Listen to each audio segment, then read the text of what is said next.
మిత్రులకు శుభోదయం. నా పేరు వి విజయ్ కుమార్, పుష్పాంజలి అగ్రి ఇన్పుట్ టెక్నాలజీస్ వ్యవసాయ శాస్త్రవేత్తను. ఈరోజు మన దగ్గర కె శ్రీనివాసులు గారు ఉన్నారు. అన్నగారి గ్రామం పేరు ఆర్ కుంతలపాడు, కర్నూలు రూరల్ మండలం, కర్నూలు జిల్లా. మనకు పోయిన సంవత్సరం నుంచి పరిచయము. పోయిన సంవత్సరం తను మిరప మధ్య వయసు ఉన్నప్పుడు మన దగ్గరకు వచ్చారు. అన్న అనుభవం ఏంటి, మిరపలో ఎలాంటి దిగుబడి తీశాడు, మిరపలో మన మందులపైన అభిప్రాయం ఎలా ఏర్పడింది, ఈరోజు రావడానికి కారణం ఏంటి అనేది మనం 4 మాటల్లో తెలుసుకుందాం. అన్న నమస్కారం. అయితే మన ఆఫీస్ మొదటిసారి ఎప్పుడు వచ్చారు? అదే సార్, ఫస్ట్ మిరప వేసినాం సార్. అక్కడ మామూలు మందులు వాడినాము. ఫస్ట్ కోత అయిపోయింది. తర్వాత రెండో క్రాప్కి మొత్తం ముడత వచ్చేసింది. మార్కెట్లో అమ్మడానికి వచ్చినప్పుడు ఒక రైతు నాకు కలిసి ఇట్లా పుష్పాంజలి మందు వాడింటే నీట్గా వచ్చింది అని మొక్కలు చెప్పినాడు. ఆ రైతుని పట్టుకొని ఇటుకు వచ్చినాను. మన ఆఫీస్కి వస్తే ఆఫీస్ దగ్గర సార్ని కలిసినాను, వెంకటేశ్వర సార్ని. ఆ సారు హనుమకొద్ది నేను మొక్కలకి డాక్టర్ని, నేను చెప్పినట్ట కొట్టు, నీకు మళ్ళీ అప్పుడు అంత పంట వస్తుంది అని చెప్పినాడు సారు. ఆ సార్ని నమ్మి నువ్వు ఎట్లా చెప్తే అట్లా కొడతావు సార్, నాకు ఖచ్చితంగా నాకు దిగుబడి రావాలా అని చెప్తే అట్లనే ఫస్ట్ కొట్టేటప్పుడు 3 రోజులకు ఒకసారి మందు బయోబి, పవర్ ప్లస్, బెల్లము, అస్టివెంట్ ఎకరకింత అని చెప్పినాడు సారు. అదేవిధంగా ఫస్ట్ అట్లే కొట్టినాను. మళ్ళీ 3 రోజులకి మళ్ళీ ఒకసారి కొట్టినా. అట్లా 3 రౌండ్లు కొట్టినాను సార్. కొట్టిన తర్వాత మాకు బాగా రిజల్ట్, లాక పెరిగి బాగా పూత పింజ అంతా నీట్గా సన్నగా కనపడింది. అప్పటికి మళ్ళీ వారానికి ఒకసారి మళ్ళీ అదే విధంగా కొట్టుకున్నాడు. అంటే మీరు అప్పుడు డిసెంబర్లో మొదలు పెట్టారా? డిసెంబర్లో మొదలు పెట్టినాం సార్. పంటకు అప్పటికే వైరస్ ముడత అంతా ఫుల్ వచ్చింది. నేను వదిలిపెట్టాలనుకుని అనుకునింటి ఇంకా మళ్ళీ ఎందుకు కొట్టి డబ్బులు వేస్ట్ అవుతుంది, ఇంకా మళ్ళీ వచ్చిన ఆదాయం కూడా పోతుంది అని అనుకున్నాను. సార్ కలిసిన తర్వాత సార్ ఫుల్ భరోసా ఇచ్చారు. ఆ భరోసా ఇచ్చిన తర్వాత ఇంకా ఆ సార్ని కనుక్కొని నేను అట్లే ఆ విధంగానే వాడిన తర్వాత మొత్తం కాపు ఇంకా తెల్లగా అనేదే రాలేదు. ఇంకా నెక్స్ట్ రెండో క్రాప్కి మళ్ళీ 8 క్వింటాలన్నర 60 సెంట్లు 8 క్వింటాలన్నర అమ్మిన మార్కెట్లో. తాలుకాయ అస్సలు రాలేదు. మందులు మార్చినక్కర్లే. మందులు అదే ఏ తెగులకైనా అదేగా ఒకటే మందే కొట్టినాను.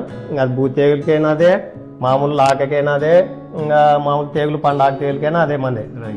నాకు 10 సార్లు కొట్టినా అది తక్కువ నాకు అమౌంట్ అయింది. అయినా మనకు ఆదాయం ఎక్కువైంది. వేరే తాన వాడింటే అది ఎక్కువ 40,000 అయింది ఫస్ట్ దానికి.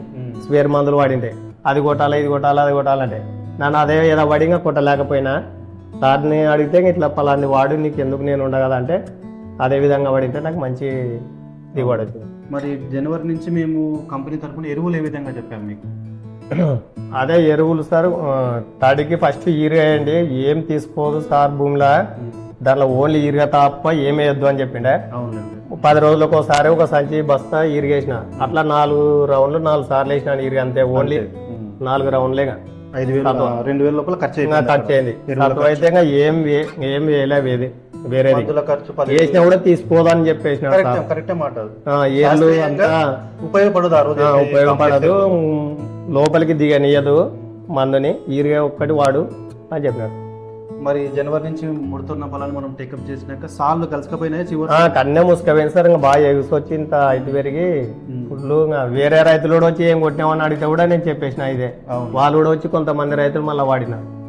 సో ఇప్పుడు మీరు ఎట్లా మిరప తేజ రకంలో మీరు ఎట్లా తీసారో మనము మిరపలు అన్ని రకాలపైన ఇదే విధంగా రిజల్ట్ తీసారు. కర్నూలు చుట్టుపక్కల, తెలంగాణ, గద్వాల్, మహబూబ్ నగర్, ఖమ్మము, నాగర్ కర్నూలు, చిత్తూరు, రాయచూరు, అట్లా ఎవరైతే రైతులు మన మాటలు నమ్మి సారు శాస్త్రీయంగా చెప్తున్నాడు, ఆ రోజు గుర్తొచ్చిన మాట ఈ రోజు గుర్తొచ్చిన మాట చెప్పట్లేదు, రైతుకు ఉపయోగపడే మాటలు చెప్తున్నారని అర్థం చేసిన ప్రతి రైతు వాడాడు. మీలాగా ఈ రోజు సాటిస్ఫాక్షన్ పొజిషన్ లో ఉన్నాడు. అదే నాకు బాగా అది నచ్చినందుకనే మిరపల మళ్ళీ పత్తికి ఇప్పుడు ఫస్ట్ నుంచే స్టార్ట్ చేద్దాం సార్, ఏమేం చెప్తాడో విత్తన శుద్ధి కొరకు ఫోన్ చేసిన సార్. అవి కూడా తీసుకొని అదే విధంగా వాడదాము. 10 ఎకరాలు తడి పొలం సార్. సగం అన్న సార్ది వాడి మళ్ళీ సగము చూస్తే మొత్తం ఫుల్ వాడదాం అనేది. ఇప్పుడైతే మిరప క్లాట్ అయింది, ఇంకా 100 కొందా నాకైతే. మళ్ళీ పత్తిలో కూడా చూద్దాం అని వచ్చినాం సార్ ఇప్పుడు మళ్ళీ. రైట్, ఇప్పుడు మనం పత్తిలో మీకు ఈ 2 మందులు ఇస్తున్నాం. ఎరిడ్ లైఫ్ అనే మందు, దీనిలో మైకోరైజా అనే పదార్థం ఉంటుంది. ఇది బేటివో. దీని ఉపయోగాలు ఆల్రెడీ మీకు ఇది మీకు 10 ప్యాకెట్ల వరకు ఉపయోగపడుతుంది. రైతులారా, ఇది మేము మా దగ్గరకు వచ్చే రైతులు, మా మాటల్లో వచ్చే రైతులు, పత్తిలో మంచి దిగుబడి తీయాలనుకున్న ప్రతి రైతుకు మేము ఈసారి ఉచితంగా ఇస్తున్నాము. ఇది ఎట్లాంటిదంటే ₹10 ఖర్చుతో రేపొద్దున ₹100 ఖర్చు పెట్టే ప్రాబ్లమ్స్ తగ్గించేస్తున్నాము. చాలా తక్కువ ఖర్చుతో ఎక్కువ పంట దిగుబడిని పెంచే విధంగా ఉపయోగపడుతుంది. బెట్టను తట్టుకునేలాగా చేస్తుంది, గులాబీ రంగు పురుగును తట్టుకునేలాగా చేస్తుంది, రెండో పంటని ఖచ్చితంగా దిగుబడి తెచ్చేలాగా చేస్తుంది. మేము సీజన్ పరంగా అన్ని కరెక్ట్గా జరుగుతాయి. 25 కన్నా ఎక్కువనే ప్రతి ఎకరాకి మేము దిగుబడి ఈ రైతులకి చెప్తున్నాం. తర్వాత మనకు ఖరీఫ్ పంటలో వేధించే ఎర్ర తెగులని రకరకాల మందులు వాడి చివరి సమయంలో లాస్ట్ సీజన్లో వదిలేశారు. ఎర్ర తెగులకు కూడా భయపడి అలాంటి ఎర్ర తెగులు కూడా రానియకుండా చేస్తుంది. అవకాశం ఉంటే మన దగ్గరకు వచ్చి తీసుకోండి. లేదు చుట్టుపక్కల దూరం ఉన్న రైతులకు కూడా మేము సెలెక్టివ్ డీలర్స్ దగ్గర శాంపుల్ ఇచ్చాం ఫ్రీగా. మీరు ఆ డీలర్ దగ్గరికి పోయినా తీసుకోవచ్చు. అన్న, మీరు మనస్ఫూర్తిగా మాట్లాడేందుకు మేము కంపెనీ తరఫున ధన్యవాదాలు చెప్తున్నాము. ఈరోజు మీరు మా దగ్గరకు వచ్చి ఇది శాంపుల్ తీసుకున్నారు, మీరు మాకు గౌరవం ఇచ్చారు. మేము మీరు పంట వేసిన రోజు నుంచి ప్రతి వారానికి కానీ 10 రోజులకు కానీ ఒకసారి ఖచ్చితంగా వస్తాము. సరే. తర్వాత మీరు ఎప్పుడు పిలిచినా మొక్కను చూడడానికి మందులు ఏం వాడాలి, అది దిగుబడి కొరకు మనం తక్కువ ఖర్చులో ఏం చేయాలని ఖచ్చితంగా చెప్తాం. సరే, మాకు కావాల్సింది రైతులకు అదే సార్. మేము రైట్. తర్వాత మనం పిచికారీ మందులు కూడా ప్లాన్ చేసుకున్నాం. చేద్దాం. చుట్టుపక్కల ఎన్ని స్ప్రేయింగులు వాడినా మనం తక్కువ స్ప్రేయింగులతో ఆ ఖర్చు లెక్కేసుకుంటే మనకు తక్కువ ఉంటుంది, క్వాలిటీ కాయ వస్తుంది. సరే, ధన్యవాదాలు అన్న.